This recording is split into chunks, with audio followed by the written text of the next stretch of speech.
My girlfriend left the room and said, "I'm not built to stay with sick people." I didn't beg. Understood. I stopped replying after that night. Months later, she saw my name somewhere she never expected. I'm 34, been in a relationship for 3 years, and I just learned that some people's love has an expiration date stamped until inconvenient. We met at a work conference. She was in marketing, I was in software development, hit it off immediately, moved in together after a year, everything was good, great even. We talked about marriage, kids, the whole future, looked at houses, discussed baby names, made plans that felt real and permanent. Then I got sick. Started in March. Fatigue that wouldn't quit, joint pain, weird rashes that appeared and disappeared. Went to the doctor, then another doctor, then a specialist. Took 4 months to diagnose, blood tests, MRIs, biopsies, the whole invasive medical circus. Autoimmune disorder, not fatal, not contagious, just chronic, lifelong. Manageable with medication, but still there, still real, still affecting my life every single day. The diagnosis came in July. I told her that night over dinner. Chinese takeout we'd ordered because I was too tired to cook, too exhausted to even think about standing at a stove. So they figured out what's wrong. She looked up from her phone. "Oh yeah? What is it?" I told her. Explained what the doctor said, the treatment plan, the prognosis, the lifestyle changes I'd need to make, the medications I'd be on for the rest of my life, the fact that some days would just be bad days no matter what I did. She was quiet for a long time, just staring at her food, pushing noodles around with her fork but not eating. "Is it curable?" "No, but it's manageable." "So you'll have this forever?" "Yeah." "That's a lot." "Yeah, it is." She didn't say much else that night, went to bed early. I stayed up researching, reading forums, medical journals, patient stories, trying to understand what my life would look like now, trying to find hope in other people's experiences. The next few weeks were rough, starting medication, dealing with side effects, nausea, headaches, brain fog, missing work, sleeping constantly. She was distant, came home late, spent more time out with friends, always had somewhere else to be. I tried to talk to her about it, multiple times, tried to bridge the growing gap between us. "I know this is hard, but I need your support." "I'm supporting you. You're never here. I'm giving you space to rest. I need you here, with me, not space, you. I can't just sit around watching you be sick. I'm not asking you to sit around. I'm asking you to be present, to be my partner. I am present." But she wasn't. Not really. She was physically there sometimes, but mentally checked out, always on her phone, always making plans to be elsewhere, always finding reasons to leave the apartment. 2 months after the diagnosis, things came to a head. I'd had a particularly bad day, pain radiating through every joint, fatigue so deep I felt like I was moving through concrete. Couldn't get out of bed, couldn't even reach for the water on my nightstand. Called her at work. "Can you come home? I need help. I'm in the middle of something. Please. I can barely move. I need someone here. Take your medication. Rest. I'll be home later." "When?" "I don't know. When I'm done. I have a project deadline." She came home at 9 p.m. I'd been in bed all day, hadn't eaten, hadn't showered, just lying there trying not to cry from the pain, trying to convince myself this would pass. She walked into the bedroom, looked at me, sighed like I was an inconvenience. "You're still in bed?" "I told you it was bad today." "Did you take your medication?" "Yes. It takes time to work. It's not instant." "Did you eat?" "I couldn't get up. I tried. I fell." "There's food in the kitchen. You could have ordered something." "I needed you to be here. I needed help." "I can't drop everything every time you don't feel well." "Every time? This is the first time I've asked you to come home early. The first time in 2 months. It feels like every time lately. You're always sick. Always needing something. Because I'm sick. That's what happens when you're sick. You need support. She sat on the edge of the bed, wouldn't look at me, stared at the wall like there was something fascinating there. I don't think I can do this. My stomach dropped. Do what? This. Taking care of you. Being with someone who's sick. I'm not asking you to take care of me, just to be here, to support me, to be my partner like you promised. It's the same thing now. It's not. She stood up, started pacing, back and forth at the foot of the bed. I didn't sign up for this. When we got together, you were healthy, active. We went hiking, traveling. Now you're this. I have a medical condition. I'm still me. Same person you fell in love with. Are you? Because the person I fell in love with didn't spend all day in bed, didn't cancel plans constantly, didn't need help with basic things. The person you fell in love with didn't have an autoimmune disorder. Things changed. I didn't choose this. Do you think I wanted this? Neither did I. We sat in silence, the truth hanging between us like a guillotine blade. She was done. I could see it in her face, in the way she wouldn't meet my eyes, in the way she'd already mentally moved on. What are you saying? She looked at me. Finally. I'm saying I'm not built to stay with sick people. I can't be the caretaker girlfriend. It's not who I am. I'm not capable of it. I'm not asking you to be a caretaker. I'm asking you to be my partner, to love me through hard times. It's the same thing now. You need too much, and I can't give it. Then I guess we're done. She nodded, relief visible on her face. I guess we are. She left the room. I heard her in the living room, making calls, probably to her friends, probably telling them I was being unreasonable, that she'd tried but couldn't deal with my illness, that I was too much, too needy, too sick. I didn't beg, didn't chase her, just lay there, processing, 3 years, gone, because I got sick, because I became inconvenient. She moved out the next week, took her stuff while I was at a doctor's appointment, left her key on the counter. No note, no goodbye, just gone, like she'd never been there. I texted her once. Understood. That was it. My last communication. No arguing, no trying to change her mind. Just acknowledgement that she'd made her choice and I was accepting it. Because what else could I do? Update 1. The first month was brutal, not just the breakup, the illness too, adjusting to medication, learning my limits, figuring out how to live with a chronic condition while also being newly single, while also grieving the future I'd thought we'd have. My friends were incredible, showed up, brought food, sat with me on bad days, helped me clean when I couldn't, drove me to appointments when driving myself felt impossible, did all the things she should have done but didn't, proved that family isn't always blood and partners aren't always reliable. One friend asked, "Did she really leave because you got sick?" Yeah. That's cold. That's really cold. That's life, apparently. That's people. You deserve better, so much better. Yeah, I do.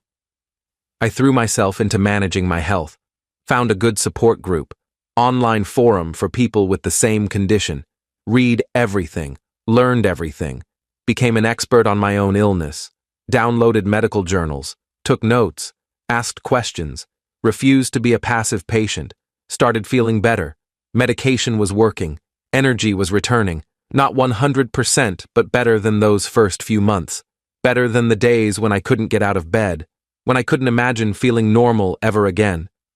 Got back to work full time, started exercising within my limits, walked, swam, stretched, started living again instead of just surviving, started seeing a future that didn't look like endless suffering, blocked her on everything.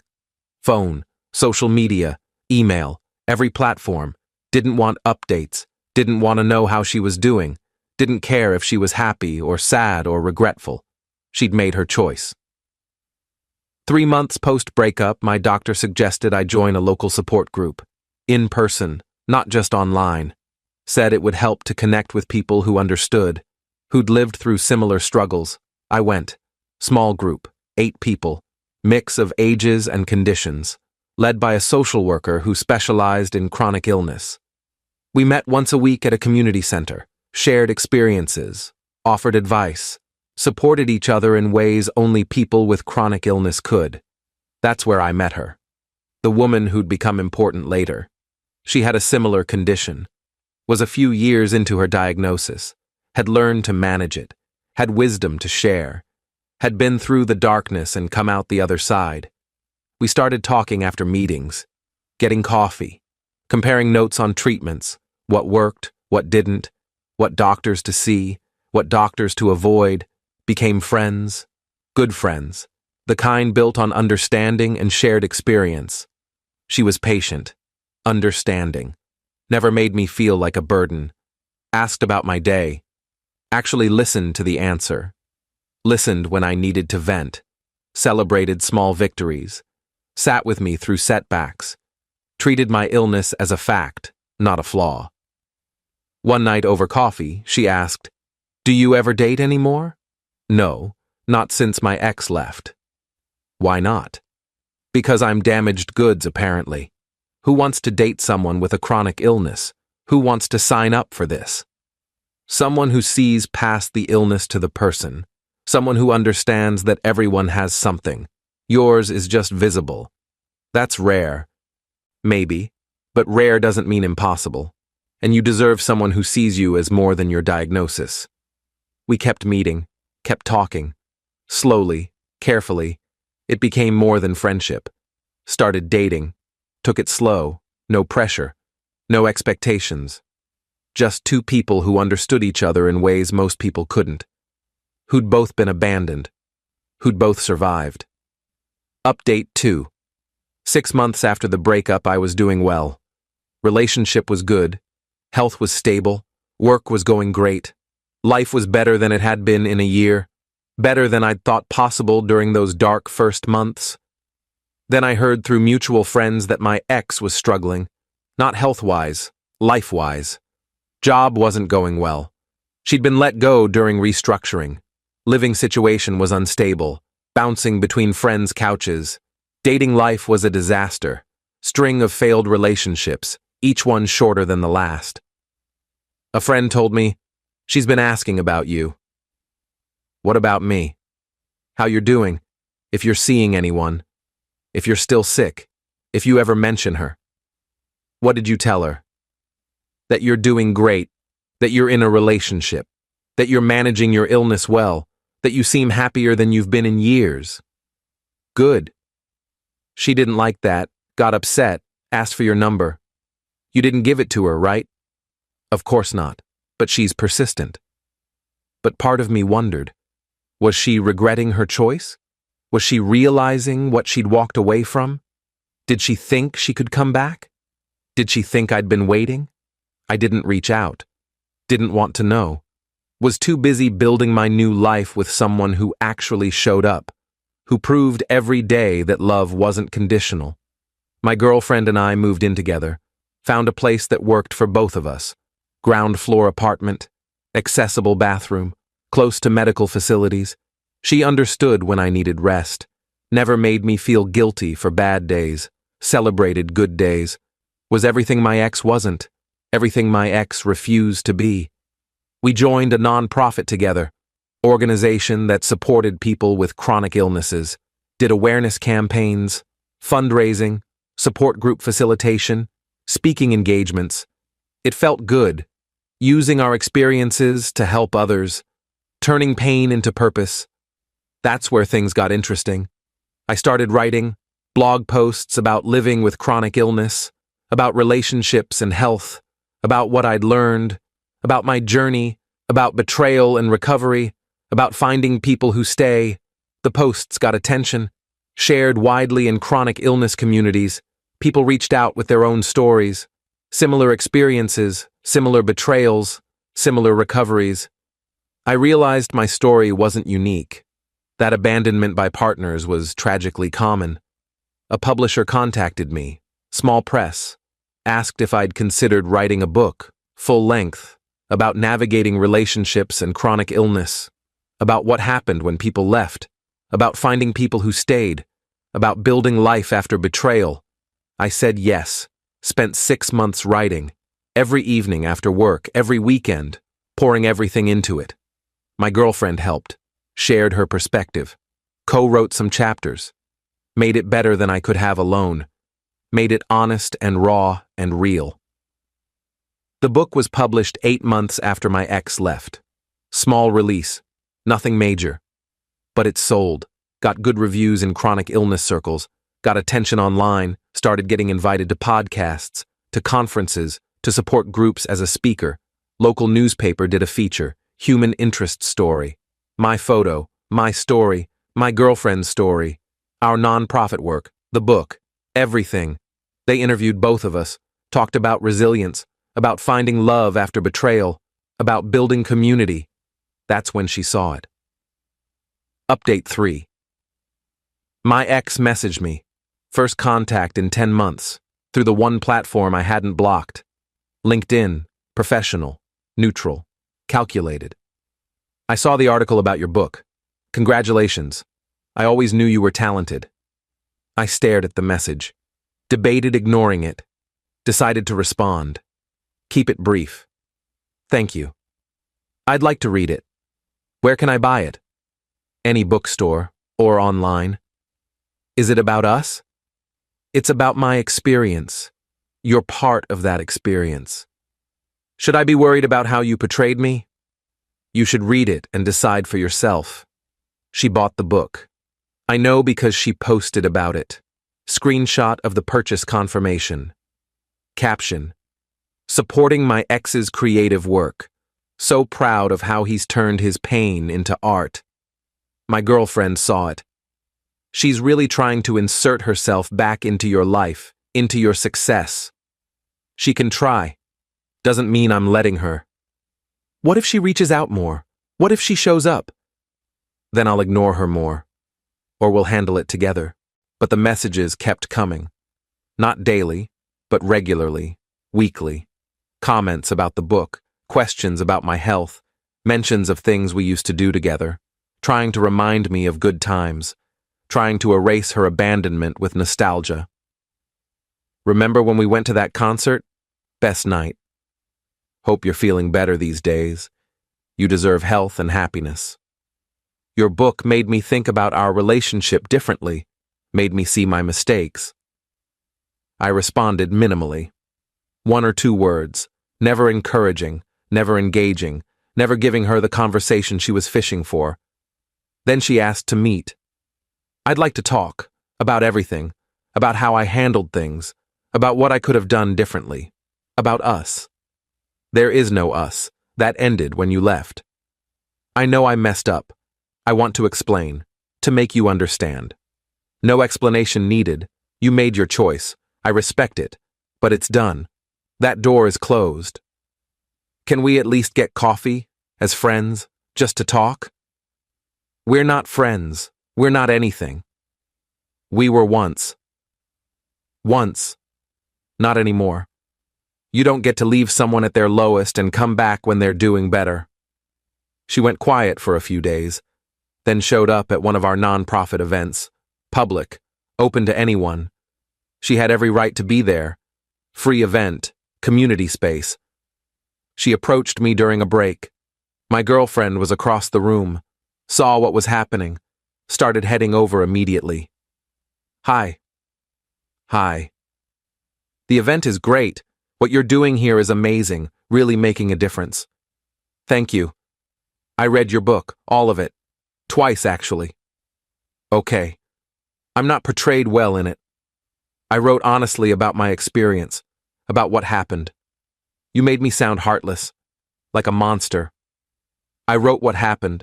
How that sounds is up to readers. I didn't editorialize, just told the truth. I wasn't heartless. I was scared. Being scared doesn't excuse abandoning someone when they need you most. I know that now. I've had time to think, to grow, to understand what I did. My girlfriend arrived, extended her hand, professional, polite. Hi, I don't think we've met.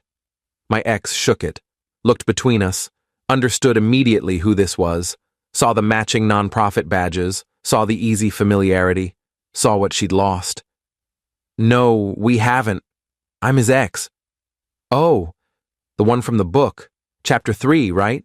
The abandonment chapter. Interesting to meet you. You're a cautionary tale. The tension was thick. My ex looked uncomfortable. Looked like she wanted to defend herself, but couldn't find words. I should go. Probably, my girlfriend said.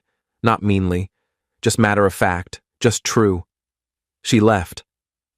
My girlfriend looked at me. You okay? Yeah, I'm okay. Better than okay. She's trying to get back in. You see that, right? I see it, but there's no door left to get through. Update 4. 2 weeks later, my ex sent a long email. Detailed, apologetic, explaining everything, justifying everything, asking for everything. She talked about being scared, about not knowing how to handle my illness, about feeling overwhelmed, about her own mental health struggles, about making bad choices, about regretting everything, about growing, about changing, about being different now. I've grown since then. I've been in therapy. I understand what I did wrong. I see it clearly now. I wish I could go back and do it differently, be there for you, support you like you deserved, but I can't. All I can do is apologize and hope you can forgive me someday. Hope we can at least be friends. I miss you. I miss us. I miss who we were together. I read it twice, felt nothing, no anger, no satisfaction, no desire to respond, just nothing. Emotional distance, complete detachment. Showed it to my girlfriend. What do you think? I think she wants forgiveness, so she can feel better about herself, so she can stop being the villain in her own story. Yeah, that's what I think too. Are you going to respond? No, nothing I say will change anything, and I don't need to forgive her for me. I've already moved on, already built something better. Good, because she doesn't deserve your energy, doesn't deserve your words. I deleted the email, didn't respond, didn't acknowledge it, just let it disappear into the void where it belonged. The book continued selling, did well enough that the publisher wanted another one. Different focus, broader scope, about building life after loss, after betrayal, after diagnosis, after abandonment, about finding hope, about finding people who stay, about the difference between surviving and thriving. I started writing, kept going to the support group, kept doing nonprofit work, kept living my life, the one I'd built without her, the one she'd never be part of again. But then something unexpected happened, something that changed everything. Update 5. 3 months after that email, my ex showed up at another event. This time it wasn't our nonprofit. It was a book signing, my book, at a local bookstore, public event, advertised online. She had every right to be there. She waited until the end, until most people had left, until it was just me, my girlfriend, and the bookstore staff cleaning up. She approached with the book in hand. Would you sign this? I looked at her, at my girlfriend, at the book. Sure. I signed it. Just my name. No inscription, no personal message. Handed it back. Thank you. Can I say something? Just one thing? You can say it. I can't promise I'll care. Fair. I want you to know that watching you succeed has been hard. Not because I'm not happy for you, but because I realize what I gave up, who I gave up, and I can't take it back. No, you can't. If I could go back. You can't. That's the point. You made a choice. In my worst moment, you chose yourself, and now I'm choosing myself every day, with someone who chose me even when things were hard. She's lucky. I'm lucky. She stayed when staying was hard. That's rare. That's real. My ex looked at my girlfriend. Take care of him. I plan to, for as long as he'll have me. Good. He deserves that. She left. For real this time. No more messages, no more emails, no more showing up. Just gone. Finally understanding that some doors don't reopen, that some choices are permanent. But that's not the twist. The real twist came 2 weeks later. I got a call from a major publisher. Big house, national distribution. They'd read my book, wanted to reprint it, wider release, marketing budget, book tour, the works, and they wanted my girlfriend to co-author the expanded edition, wanted both our perspectives, wanted to make it bigger, better, more impactful. We said yes, spent 4 months on the new edition, added chapters, updated content, made it comprehensive, made it powerful. The book released 8 months later, hit bestseller lists, got mainstream attention, got invited to major talk shows, to conferences, to medical schools to speak about patient experience. That's when my ex saw my name again, everywhere, on TV, in magazines, on bestseller lists, with my girlfriend, both of us, together. Success story, love story, survival story. She reached out to a mutual friend, asked how I was doing. The friend told me later. She asked if you were married yet. What did you say? That you're engaged, that you proposed last month, that you're getting married next spring. How did she react? She cried, said she made the biggest mistake of her life, that she'd give anything to go back. But she can't. No, she can't. Final update. It's been 2 years since she left, 20 months since she saw my name in that newspaper article, 18 months since that email I never answered, 12 months since the bestseller release. I'm doing well. Health is stable, relationship is strong. My girlfriend and I got married last month. Small wedding, just close friends and family, people who showed up, people who stayed, people who loved us through everything. The book's 3rd edition came out last week. Even more updated, more resources, more stories, more hope. Translated into 6 languages, used in medical schools, in support groups worldwide, making a difference. My ex bought that one too, saw it on her social media, posted about it again. Still so proud, grateful his story helped so many people. My wife laughed. She's really trying to be part of your success story, trying to rewrite history. She's not part of it. She's just observing it from outside. She's the before, you're the after. Does it bother you? That she's still watching? No. She can observe all she wants, doesn't change anything, doesn't give her access to this life. I heard through friends that she's been telling people she regrets leaving, that she'd take me back if I wanted, that she's changed, grown, learned, that she understands love now, that she could be different. Maybe she has changed. Maybe she's learned. Maybe she's grown. Doesn't matter. That chapter is closed, burned, gone. I moved on, built something better, with someone better. Someone who understood that love isn't conditional, isn't dependent on health or ease or convenience. Someone who stayed when staying was the hardest thing to do. My ex left because she wasn't built to stay with sick people. She said it herself, walked out, left me alone when I needed her most, made herself clear. I didn't beg, said, understood and let her go, stopped replying, moved on, built a life, wrote a book that became a bestseller, found love that was real, made a difference in thousands of lives.